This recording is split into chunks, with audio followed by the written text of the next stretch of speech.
Alright, my name is Matt Buchanan and I'm here to give you all a basic overview of the bass guitar and its accessories. I've played bass for 15 years. I've been in numerous bands and all the way from jazz band to rock band in high school.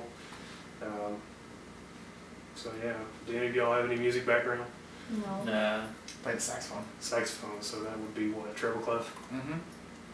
Nice. So you don't, do you know how to like drop them down to bass clef? Drop those down? I used Or has it just been so long? Yeah, it's been so long. Okay, well, Refresh my memory. oh, well, I don't have sheet music. Basically, this is the bass guitar. They average in price. You know, this one was about $800. It's a very expensive hobby. It's a Spectre, which I actually have the tattoo on my leg of the symbol. Just the basics. You got your volumes, your treble and your bass tones, which just, if you can imagine the wavelengths, it just changes the way the wavelengths work, which just makes a different sound, These are active pickups, which means that it actually has a 9-volt battery in the back there. The difference between active and passive is passive, it gets from the cabling, it gets power. But in active, since there's already a 9-volt on there, as soon as you plug it in, it activates them and turns them on. And basically, all the active does is gives you more control than just passive. So, this is a 5-string bass. They can go from 4 to 6, and my next one's going to be a 6 actually. The 4-string only has these 4, not this big one at the bottom. E, A, D, and G are the basics. This one's a lower B. It's really low. Like it's awesome to have when because you don't have to drop down to play like in drop D or other lower, like I like heavy metal, heavy rock, so it's a lot of it's in the lower tones. With the 6-string, you get one higher one, which is I think it's B actually. So absolutely nothing like a guitar. Yeah, you can play chords on it, but it's a little bit more difficult because these are called frets. These metal. Yeah. The dots are just indicators to show you, like where certain notes are. This right here is the double dotted, which is an octave. Yeah. So if you're playing these just all open, if you play right here, it's just, see the octave? Yeah. So it has 2 octaves. Oh, it has 3. It has 3. This one's a 28 fret. So it's 28. My other one's only, I think, 26 or 20. So what's an octave? An octave is, say, well, the only way to really show you is just to listen. Okay, so here's an E. Here's an octave up. Same sound, just higher. So I can play them both together, and they match. I can do it up here too.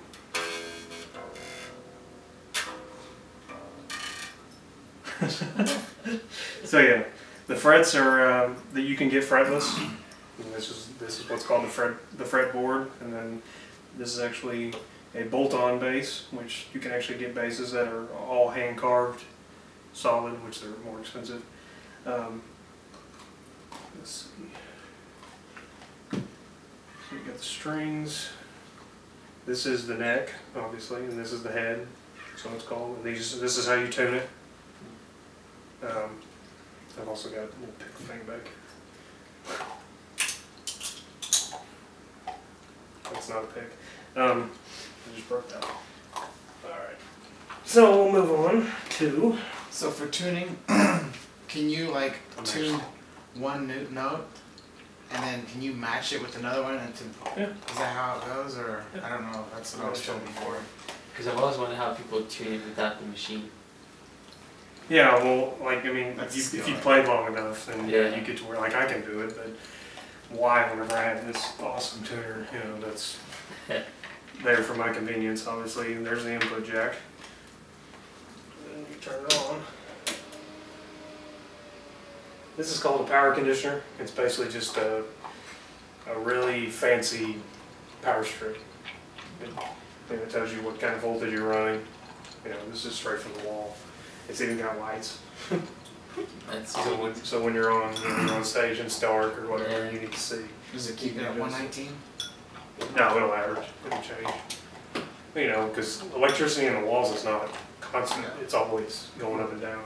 You may see it at 122 or 120, but this is just so you can like really check and make sure that you're not going to burn something up.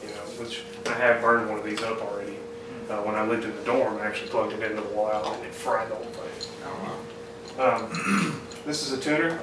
Korg is my favorite brand. I guess I should probably start with what this is. This is the head, the amplifier, the actual amplifier. And this is a speaker cabinet, which has this is a 15-inch speaker. I have another 4x10 cabinet, which I didn't bring because it's just a pain to lug around. And this is actually called a rack, which when you see stuff like this, these are actually rack mountable accessories. So you got your tuner, and I mean these racks, they come in all different sizes. I mean you can get one that just holds the head, or you can get, you can have as many. They actually have this, which is my bass pod, and it's an effects pedal. They actually have this as a rack mountable one too. It's a little bit more expensive, but it's it's just there for your convenience. Personally, I use this just to play through my computer, so I don't have to have that rack mountable part. So I was going to show you how to tune. Okay, so if you watch, I'm just going to start at the bottom. So B, obviously green is good. E, so you'll just adjust these. Yeah. You'll just adjust these to wherever and I mean this thing is so sensitive that I mean you probably get it to here, and it'd be fine.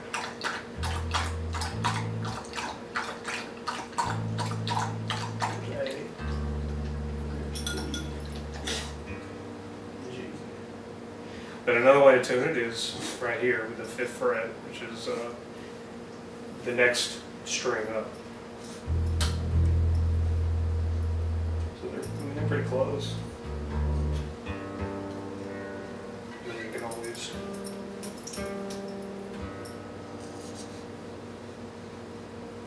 now one of the cool things about a string instrument in general is actually called harmonics. Like you don't actually hit the note, you just kind of flick it and it just gives you that vibration without the actual tone.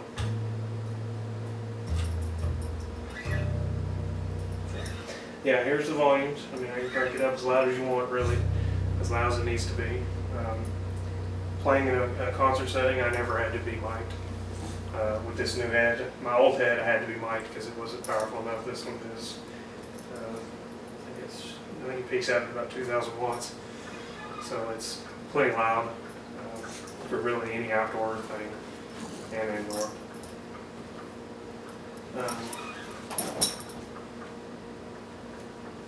The head is the key thing when it comes to your tone.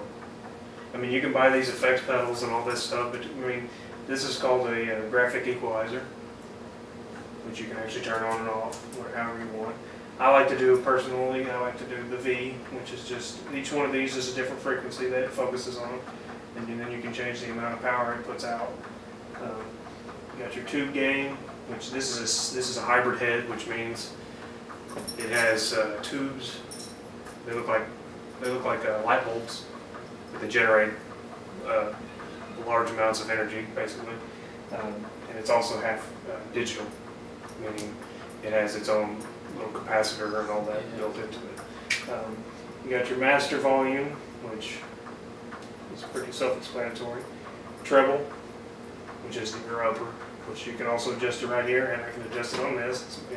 There's really, it's kind of like I like to say it's like antivirus software. You can have as much of it as you want, but the more you get, it doesn't mean your computer's safer. It's just going to bog it down more, really. frequencies you can actually change. This has built-in different main tones. They range from anywhere from blues to jazz to country to rock. Mid-range, which is well, this would be treble. Pretty much the higher up a note you go is the treble, and the bass is obviously the low. The mid-range is probably these three. So these all just adjusted at the head. Now, if I was just running it straight through to this, you'd really be able to notice it. It's got a high and a low, which is just a booster. The gain is actually controls a lot of the distortion. Like you can actually hear it. Like that's gain, which gain is used for distortion in guitars. It's not really key to have in bass. I mean, all it does is really it just cranks up more power. You get a lot of feedback with just what that noise is. This right here is it's the mute, and then this is an actual, I forgot what they call it, but it takes it from 0 decibels to -15. So it just jumps up in power and output power. The only way I can really prove it is to show. See the difference. So like if I had my other cab on top, it would be completely different.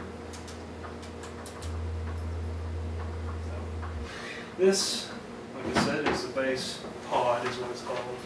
It's got many different types of. You can actually plug it up to your computer and upload all different kinds. As you can see, I actually named my own, which is my gamer tag, which is Dimension X. You can change it to really any kind of. You got your finger on it.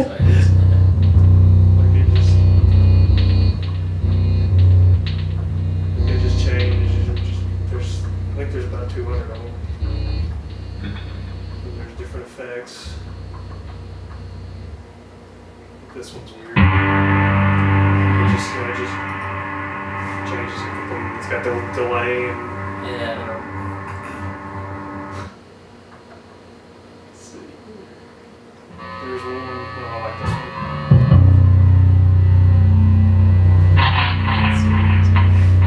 I need to clean those.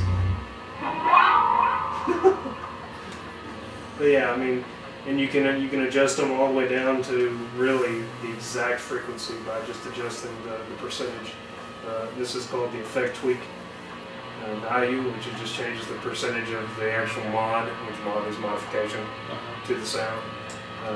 You can adjust, you can turn all these off, obviously get rid of a lot of the background noise. That stomp, which is more, it just jumps the gain. Cab. This is actually on my computer. It actually shows it as being an actual cab. Like it has a preloaded sound from just about any kind of speaker you want. So I mean, since I'm actually playing out of an amp, which is Ampeg, my favorite brand, which is really the most expensive and the most widely used in just about any kind of music. If you'll look on stage, like at a concert or something, you'll see like a big cabinet. It'll either be gray or black like this. You'll see that Ampeg sign on it, I guarantee you. Those are 8x10 cabs, meaning they have 8 10-inch speakers. This is just a 15. They have an 18, which I really wanted, but it pretty much doubles the price. The magnet on the back of this is huge. I mean, I actually set it too close to my old CRT TV, and I was about to ask if it was shielded. it ruined it. Oh yeah? Oh yeah. Damn. Do they make them shielded? No. As far as I know, it's just plywood. You know, I mean, the actual subwoofer cone is all sealed and everything, so, I mean, it doesn't have a hole in the back. Some of their cabinets actually have horns on them, which are just holes, basically, you know. So, yeah. I actually have another pedal, which is just a straight-up distortion pedal, but I don't have it with me. No, that box there, the sub. That's a sub, right? Or is it just a speaker? It's a speaker, but since it's so big, it's considered the sub. It can do, I guess, the full Oh, yeah. frequency range that bass guitar can do. Yeah, it can go. How's it different than a regular guitar? I guess speaker box. Would it be a tweeter as well? Mid-range Yeah, subwoofer? well, I mean, when you look at the difference between a subwoofer cone or subwoofer speaker, you'll notice that obviously the magnet is huge, which just means it's able to withstand the lower decibel frequencies. Whereas in a guitar amp, you're going to have it could be a decent sized cone, subwoofer cone, most of the time I think they only get up to about 12 inches. But they're gonna have a little bit smaller. But they'll also have that tweeter. Oh, they will? They'll have a tweeter or a horn somewhere on it. There's actually the 4x10 cab I have. I think it actually has a horn in the middle of it. Because I remember it actually has a knob on the back that you can actually adjust the frequencies that it puts out. So y'all have any questions? Yeah, I had a question. What do each tuning stand for? How do you know which one to tune with? Are they connected to? Oh yeah. Yeah. You can see. Sorry, I need to fix that. What's that? That's a gunshot. Might even doesn't. It gets very loud. Yeah. Yeah. As you can see, these. You just follow the string really. Okay. These are a pain. Bass guitar strings are a pain to put on because feel how thick that string is. Yep. And you've got to get it tight. Yeah. And yeah, I've broken them, and they're not cheap to replace. I actually have an extra pack, I think, which I only play Ernie Ball. Those are about $50. They're stainless steel, extra slinky. Or these are regular. These right here, I think, are the extra slinky. Which that just means that these chords or these strings, Yeah. you can actually feel them and see them. They have like smooth, which I have smooth ones on my other bass. I don't have my other bass with me. They're more for like jazz. It just completely changes the tone of it. Yeah. You don't hear that noise as much either. Yeah, when you're moving across, right? It's kind of like going from a fretted guitar to a fretless guitar. Fretless just means it's going to be smoother sounding. It's like a big upright stand-up bass, Yeah. doghouse bass. Yeah, those are all fretless. So with the fretless, how do you change notes? Go up on the. You just, it's just like going. You learn on a fretted guitar, which you'll begin to learn like where on the string that note is. Like I don't ever have to look down anymore, because I played for so long. These dots and stuff are here, and you've got them right here too. Which, when you're playing, you really can't, do this. You gotta. Besides the fact of just knowing where you're going and where you're at. When you press down, do you press down on the fret, or is it in between the fret? In between, or as close to the bottom fret as possible. Okay. Because that's the optimal tuning point. Well, whenever you actually, like when you get like that, it starts to sound different. But when you move up, it just sounds better. Because when you're actually pushing down on the string, I know you really can't see it on this, but when you're pushing down on the string, you gotta imagine, it's like this right here, which holds the strings to whatever you tune it to. It's just like a capo on a guitar. Y'all know what a capo is? Oh, you'll see them. Yeah, it actually moves up it moves the notes up. It's just basically a clamp. So on bass you don't have a capo. All you have is your knowledge of what fret is he on, so I got to move up, to play on in the same key as him, which that boils down to music in general. I started out playing bass when I was 10, yeah. But I played tuba before that, so I've always been in bass, in bass clef. So, and I started that in 5th grade.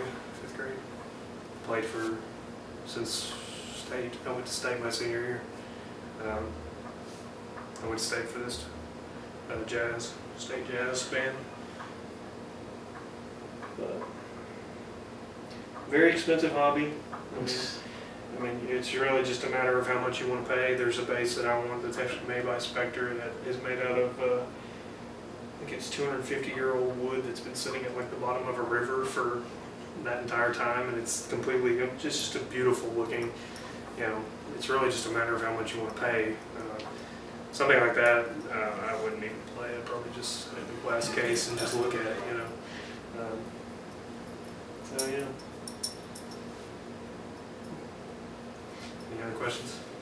Yeah. Can you extend the neck if you wanted to play lower notes? You'd have to buy. You can buy a longer fretted or more frets, but you'd have to buy a new guitar. Oh, really? Yeah.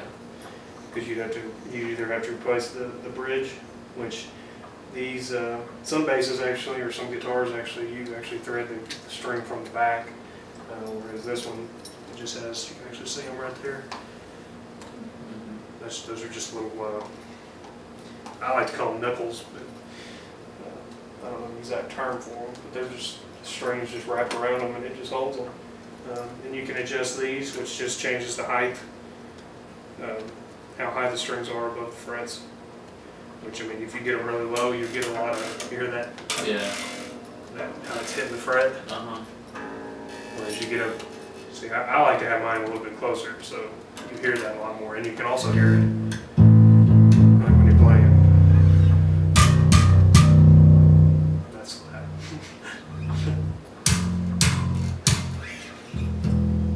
Oh, I guess scales are.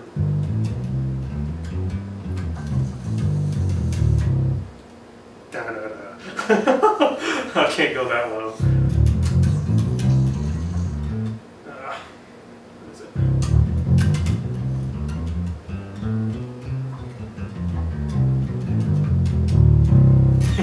See, it's really just you just learn where the notes are, and it just becomes really second nature. You get to where you don't even have to look. Like I can watch. Like when I played for the church band, I was in that for probably 7, 8 years. And it got to the point where I didn't even have to look at the music. I just looked into my buddy playing guitar, and I just followed his chords. You hear it. You just play it from here. So, yeah, this is the bass guitar. Very good. Well, thank y'all for y'all's time. You're welcome.